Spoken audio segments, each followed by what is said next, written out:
So, I'm doing a moving diary for you guys. I'm part way through, as you can tell. Jesse isn't even up yet. His stand is there, but he is not. And I've got no flag or anything like that. But I got my rocket chair back. Yeah.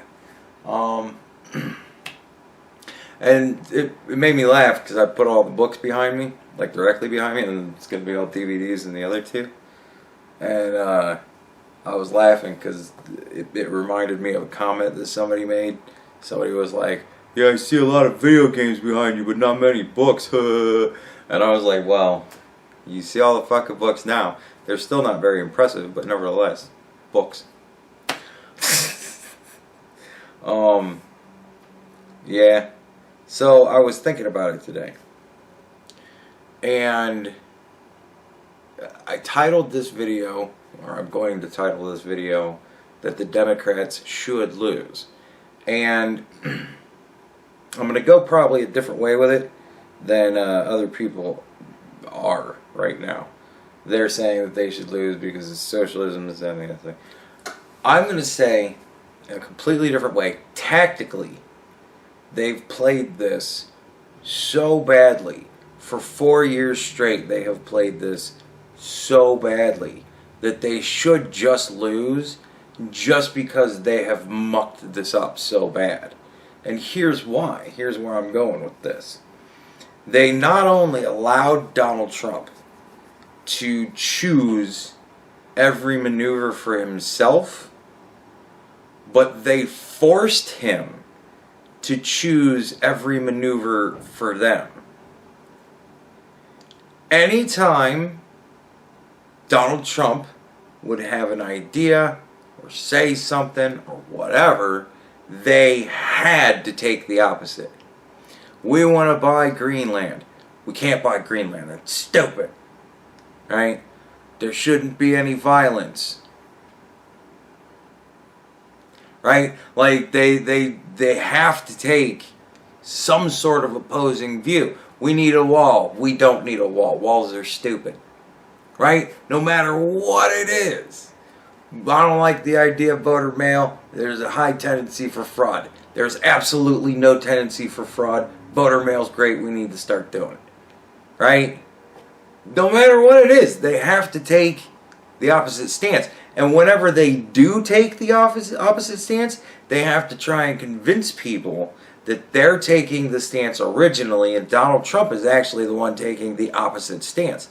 So they have forced Donald Trump to choose their positions for them. Donald Trump can say anything, knowing full well they're going to have to choose the other side because that's just the way they are. They have to do it. Tactically, that is retarded. Not like Down syndrome. We always have to clarify whenever we say naughty words here, not talking about Down syndrome. That's a person with Down syndrome. A retarded person is a retarded person. And these Democrats are fucking retarded. They're forcing Donald Trump to choose their perspective for them. Because they whatever stance he takes, he's allowed to make his own decisions. That's poor tactics too. Why are you allowing your opponent to make his own decisions? You should never be doing that. Donald Trump isn't allowing you guys to make your own decisions. He's forcing you to pick his decisions. The opposite of his decisions, rather. Right? Like, Donald Trump just tactically is playing this so much better, but he's not even having to do any effort with it. They're forcing him to make them choose bad things.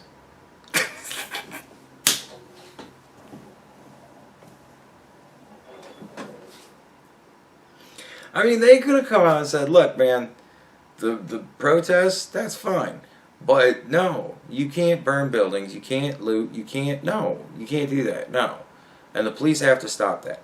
I know that we have a big thing with the police going on right now. And if only you guys would stop burning and looting places, we wouldn't need to say that the police need to stop you. So why don't you stop burning and looting places, and then the police won't fuck with you. And then we can work on the problems that you want us to work on.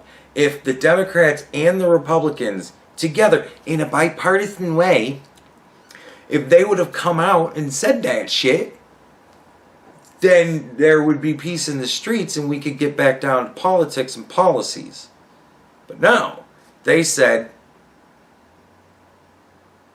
can you hear the crickets? I'm hoping I can use that when I record, because you can hear the crickets really well. Anyways, so they just said nothing. They just didn't say anything about it. They said the peaceful protests are great, and they just kind of called it all peaceful protests. It's all peaceful protests. And then people started saying, no, fuck it, it's their right to do this. And it was like, and they said, great, a car is coming up, ruining the crickets. Anyways, so they didn't say shit. Because they can't actually take the opposite to Donald Trump's position. Donald Trump's position is there shouldn't be violence in the street. Violence is bad. The cops should fucking handle it. Why aren't they letting the cops handle it? What the fuck? That's Donald Trump's position. So they can't be like, the violence is great. So they say, can you hear the crickets? They say shit. They don't say a fucking thing. Because they can't actually take the opposite position. So that's their way of taking the opposite position to Donald Trump. They just don't say a fucking thing. It's crickets. Tactically, they have played this so bad that if there is in any way such a thing as universal justice, like the universe, not like universal justice where we all have the same justice, universe justice. Like if there is a fate, if there is a karma, if there is something out there, just because they have played this so poorly tactically, they should lose. They deserve to lose. Because, oh my God, who on earth? That's like going, like, okay, you're gonna fight in your castle. All right, well then I'm just gonna send my men to bash their heads against your wall. Oh, you're coming out of your castle? Well then we're just gonna run away and turn our backs to you and let you cut us the fuck down. It's the stupidest strategy in the world. They should lose. If it was an actual army employing this poor of tactics, they would die to a man and the other side would feel bad doing it because it would be pitiful. They deserve to lose. That's the premise behind the title, that the Democrats should lose because they're stupid.